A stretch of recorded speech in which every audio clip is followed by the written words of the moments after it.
Just in case you have a hard time placing the circles correctly onto these fingers for creating imprints. So let's take this thumb as an example so that you see the thumb exactly from this perspective.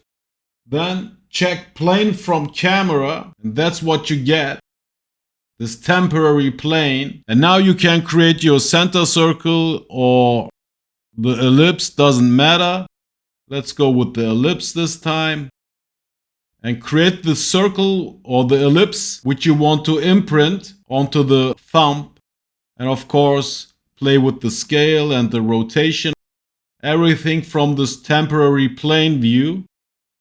And you can scale to your positioning, rotation.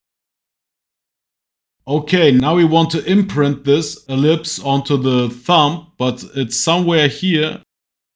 Now we got out of this temporary plane, which we created by clicking on plane from camera. If we press G for grab, the gizmo is still in that mode. So let's use this by dragging along this axis and bring it to the front. And now you can simply click plane from selection, go to solid mode, select your solid, Shift I, select the curve, press OK.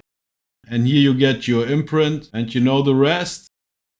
Select the two faces, Shift D, OK, thicken and fill it. Press Shift for fine tuning, OK. That's how you get your pad. Peace!